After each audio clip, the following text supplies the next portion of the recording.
Hello guys, welcome back to my channel. So आज मैं आपके लिए लेके आई हूँ इकोनॉमिक्स की क्वेश्चंस जो इस बार के यूजीसी नेट में पूछी गई थी। As you can see the question on the screen. So first of all ये क्वेश्चन हम लोग सॉल्व करने से पहले हमें जितने भी ऑप्शंस हैं उसके बारे में पता होना चाहिए। बाय वन पहले हम लोग जो भी ऑप्शंस है उसके बारे में पढ़ेंगे, उसके बारे में जानेंगे, then we will give the answer of this question. Because we don't know कि नेक्स्ट टाइम में भी हो सकता है जो भी ऑप्शंस है उसमें से किसी एक के बारे में भी पूछ दिया जा सकता है, इसलिए first of all we will see all the options, after that we will answer the question. First one is Phillips curve. This was given by a William Phillips, इस वजह से इसका जो नाम है वो फिलिप्स कर्व पड़ा है। सो ये बेसिकली एक ग्राफिकल रिप्रेजेंटेशन है जो कि रिलेशनशिप शो करता है अनएम्प्लॉयमेंट और इन्फ्लेशन के बीच में। दिस इज फिलिप्स कर्व जिसमें हम इन्फ्लेशन एंड अनएम्प्लॉयमेंट के बीच के रिलेशन को पढ़ते हैं। एज वी नो कि जब भी डाउनवर्ड स्लोप होती है तो इन्वर्स रिलेशनशिप होता है। सो यहाँ भी इन्फ्लेशन एंड अनएम्प्लॉयमेंट के बीच में जो है इन्वर्स रिलेशनशिप होगी। इन्वर्स रिलेशनशिप मीन्स अगर इन्फ्लेशन डिक्रीज होगी तो अनएम्प्लॉयमेंट इंक्रीज होगी, एंड अगर इन्फ्लेशन इंक्रीज होगी तो अनएम्प्लॉयमेंट डिक्रीज होगी।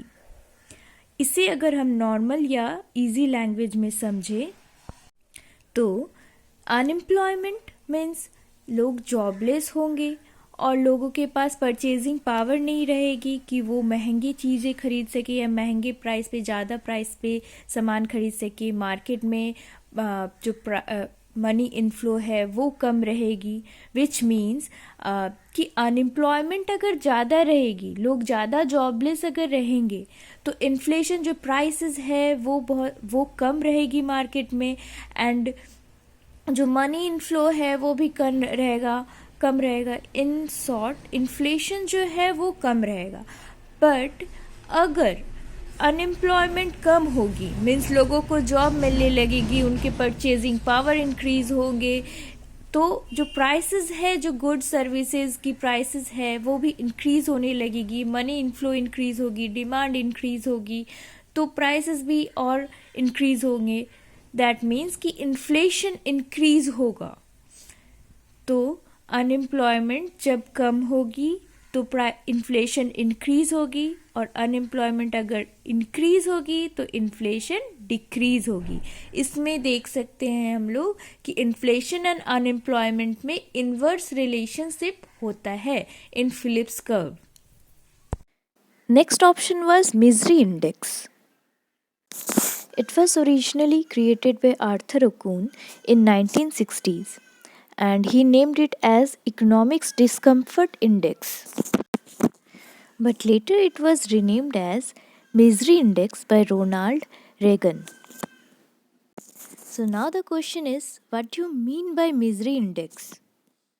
मिजरी इंडेक्स जो है वो डिग्री ऑफ इकोनॉमिक डिस्ट्रेस को मेज़र करता है जो कि पीपल फील करते हैं ड्यू टू जो जॉबलेसनेस का रिस्क होता है, और उसके साथ ही जो हमारा जो कॉस्ट ऑफ लिविंग इंक्रीज़ हो रहा है उसके वजह से जो डिस्ट्रेस, इकोनॉमिक डिस्ट्रेस उनको फील हो रहा है, उसके डिग्री को मेज़र करने के लिए मिजरी इंडेक्स का यूज़ होता है।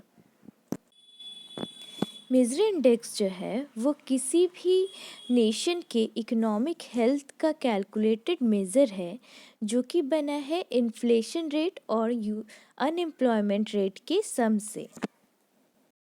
Now moving towards the next option, that is Okun's law. It was given by an American economist name Arthur Okun. So it is clear that उन्हीं के नाम पे ये लॉ पड़ा है, Okun's law. So now, what does he stated in this law? According to him, there is a negative relationship between unemployment and real GDP.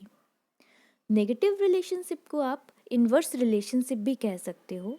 So inverse relationship हम लोग पहले भी पढ़ चुके हैं फिलिप्स कर्व में, same here, unemployment and real GDP में भी एक इन्वर्स रिलेशनशिप होगा, विच मीन्स कि अगर अनएम्प्लॉयमेंट इंक्रीज होगा तो रियल जीडीपी डिक्रीज होगा, और अगर अनएम्प्लॉयमेंट डिक्रीज होगा तो रियल जीडीपी इंक्रीज होगा। Basically this law enlist 3 points. तो फर्स्ट पॉइंट है कि अगर अनएम्प्लॉयमेंट रेट जो है वो फॉल करता है 1% से, तो जीडीपी जो है वो इंक्रीज करेगी 3% से। इन सेकेंड पॉइंट, अगर अनएम्प्लॉयमेंट ना तो इंक्रीज होता है ना तो डिक्रीज होता है, मीन्स अगर सेम रहता है, तो जीडीपी जो है वो ग्रो करेगी by about 3%। And in third point, अगर जीडीपी नेगेटिव हो जाता है तो जीडीपी जो है वो रिसेशन पे चली जाएगी। That was a brief about Okun's law. Next option was Pareto distribution. उसके बारे में अब हम लोग ब्रीफ में देखेंगे। It was given by an Italian economist, Vilfredo Pareto.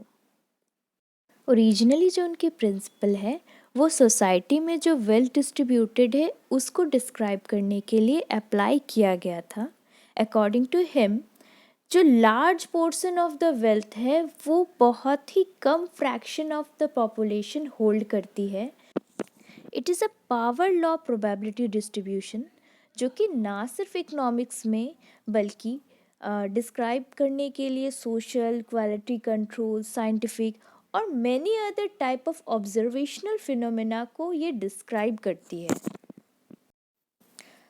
Now we have completed all the 4 options.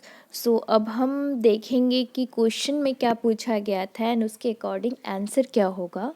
पहले एक जिस्ट ले लेते हैं चारों ऑप्शन की। So the 4 options were Phillips curve, misery index, Okun's law and Pareto distribution. Phillips curve जो है वो एक ग्राफिकल रिप्रेजेंटेशन है जो रिलेशन शो करता है rate of inflation and rate of unemployment के बीच में। नेक्स्ट है मिजरी इंडेक्स। मिजरी इंडेक्स जो है वो इकोनॉमिक डिस्ट्रेस के डिग्री को मेज़र करने के लिए यूज़ होता है। थर्ड इज़ ओकुन्स लॉ, जो रिलेशनशिप शो करता है GDP growth and change in unemployment के बीच में, जो कि नेगेटिव रिलेशनशिप है।